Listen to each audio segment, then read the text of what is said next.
ഹോട്ടലിൽ നിന്നൊക്കെ വാങ്ങി കഴിക്കുന്ന അതേ രുചിയിൽ നമുക്കൊരു ബീഫ് റോസ്റ്റ് എങ്ങനെ തയ്യാറാക്കാം നോക്കാം. എൻ്റെ വീഡിയോ ആദ്യമായിട്ടാണ് ആരെങ്കിലും കാണുന്നതെങ്കിൽ സബ്സ്ക്രൈബ് ചെയ്യാനും ലൈക്ക് ചെയ്യാനും കമൻറ്റ് ചെയ്യാനൊന്നും മറക്കരുത്. അപ്പോൾ നമുക്ക് നേരെ വീഡിയോയിലേക്ക് പോകാം. ഈ ഒരു ബീഫ് റോസ്റ്റ് തയ്യാറാക്കുന്നതിനായിട്ട് ഞാനിവിടെ 1 കിലോ ബീഫാണ് എടുത്തിരിക്കുന്നത്. ചെറിയ ചെറിയ കഷ്ണങ്ങളാക്കി നല്ലതുപോലെ കഴുകി ക്ലീൻ ചെയ്ത് വൃത്തിയാക്കി എടുത്തിരിക്കുന്നതാണ്.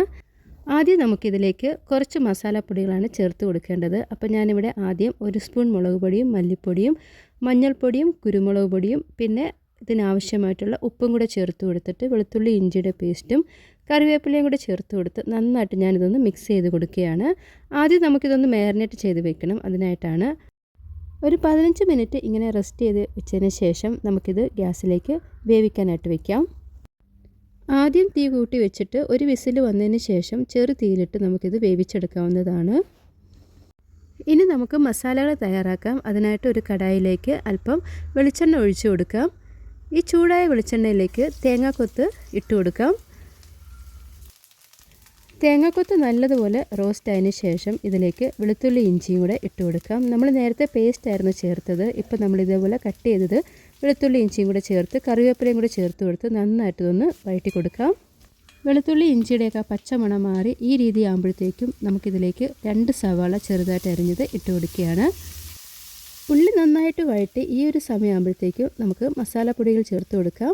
അപ്പോൾ ഇതിലേക്ക് ഞാൻ 2 ടേബിൾ സ്പൂൺ കാശ്മീരി മുളക് പൊടിയാണ് ചേർക്കുന്നത്. നേരത്തെ നമ്മൾ മാരിനേറ്റ് ചെയ്യുന്ന സമയത്തും 1 സ്പൂൺ ചേർത്തിരുന്നു. 1 സ്പൂൺ മല്ലിപ്പൊടിയും മഞ്ഞൾപ്പൊടിയും കുരുമുളക് പൊടിയും ഗരം മസാലയും കൂടെ ചേർത്ത് കൊടുത്ത് വീണ്ടും നമുക്കിത് നന്നായിട്ടൊന്ന് ഇളക്കി യോജിപ്പിക്കാം. ഈ പൊടികൾ കരിഞ്ഞു പോകാതിരിക്കാൻ നമ്മുടെ ഗ്യാസ് എപ്പോഴും ലോ ഫ്ലെയിമിൽ വേണം ഇട്ട് വറുക്കാൻ. ഇനി ഇതിലേക്ക് ബീഫിന് ആവശ്യമായിട്ടുള്ള ഉപ്പും കൂടെ ചേർത്ത് കൊടുത്ത് വീണ്ടും നമുക്കിത് നന്നായിട്ടൊന്ന് ഇളക്കി യോജിപ്പിക്കാം. മസാല നല്ലതുപോലെ മൂത്ത് ആ പച്ചമണമെല്ലാം മാറി ഒരു 2 മിനിറ്റോളം സമയം ചെറു തീയിലിട്ട് നമ്മൾ നന്നായിട്ടൊന്ന് മൂപ്പിച്ച് കൊടുക്കുക. ഇപ്പോൾ നമ്മുടെ മസാല ഇവിടെ നന്നായിട്ട് റെഡി ആയിട്ടുണ്ട്. നല്ലതുപോലെ ഫ്രൈ ആയിട്ടുണ്ട്. ഇനി നമുക്കിതിലേക്ക് ആദ്യം വേവിച്ച ഇറച്ചിയുടെ വെള്ളമാണ് ചേർത്ത് കൊടുക്കുന്നത്. വെള്ളം ചേർത്ത് കൊടുത്ത് നന്നായിട്ട് നമുക്കിതൊന്ന് മിക്സ് ചെയ്ത് കൊടുക്കാം. നമ്മൾ ആദ്യമേ ബീഫ് കഷ്ണങ്ങൾ ഇട്ട് കൊടുക്കരുത്. ആദ്യം അതിൻ്റെ വെള്ളം ചേർത്ത് കൊടുത്ത് ഒന്ന് മിക്സ് ചെയ്ത് കൊടുക്കാം. ബീഫ് വേവിച്ച വെള്ളത്തിൽ തന്നെ നമ്മുടെ മസാല ഇപ്പോൾ നല്ലതുപോലെ റെഡി ആയിട്ടുണ്ട്. ഇനി നമുക്കിതിലേക്ക് ബീഫ് കഷ്ണങ്ങൾ ചേർത്ത് കൊടുക്കാം. ബീഫ് കഷ്ണങ്ങൾ ചേർത്ത് നന്നായിട്ട് നമുക്കിതൊന്ന് ഇളക്കി കൊടുക്കാം. അതിനുശേഷം നമുക്കിതൊന്ന് അടച്ചു വെച്ചൊന്ന് വേവിക്കാം. നമ്മുടെ മസാലയെല്ലാം ബീഫ് കഷ്ണത്തിലോട്ടൊന്ന് യോജിച്ച് വരുന്നതിനായിട്ടൊന്ന് അടച്ചു വയ്ക്കാം.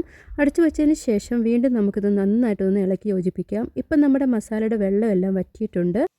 ഇപ്പോൾ നമ്മുടെ ബീഫ് റോസ്റ്റ് ഇവിടെ റെഡി ആയിട്ടുണ്ട്. ഇങ്ങനെ ഫ്രൈ ആക്കി എടുക്കാൻ ഒരു 5 മിനിറ്റോളം സമയമെടുത്തു നല്ലതുപോലെ വരട്ടിയെടുക്കാൻ വേണ്ടി. ഞാൻ ലാസ്റ്റത്തെ വീഡിയോ എടുത്തിട്ടില്ലായിരുന്നു. അത് വീഡിയോ ഓൺ ചെയ്യാൻ ഞാൻ മറന്നുപോയി. അപ്പോൾ ഓക്കെ, ഇങ്ങനെ നിങ്ങൾ ട്രൈ ചെയ്ത് നോക്കൂ. 5 മിനിറ്റോളം സമയം നല്ല രീതിയിൽ ഡ്രൈ ആക്കി എടുക്കുക. അപ്പോൾ ഇത്രയേ ഉള്ളൂ. സിമ്പിളായിട്ട് ഉണ്ടാക്കാൻ പറ്റുന്ന ഒരു ബീഫ് റോസ്റ്റാണ്. നിങ്ങൾ ട്രൈ ചെയ്ത് നോക്കുക. ചപ്പാത്തിക്കൊപ്പവും ചോറിനൊപ്പമൊക്കെ കഴിക്കാൻ പറ്റുന്ന നല്ലൊരു ബീഫ് റോസ്റ്റാണ്. ഈ റെസിപ്പി ഇഷ്ടപ്പെടുകയെന്നുണ്ടെങ്കിൽ എൻ്റെ വീഡിയോയ്ക്ക് ലൈക്കും കമൻറ്റ് ചെയ്യാനൊന്നും മറക്കരുത്. പുതിയ റെസിപ്പിയിൽ ഉടനെ വരുന്നവരെയും ദൈവം എല്ലാവരെയും അനുഗ്രഹിക്കട്ടെ.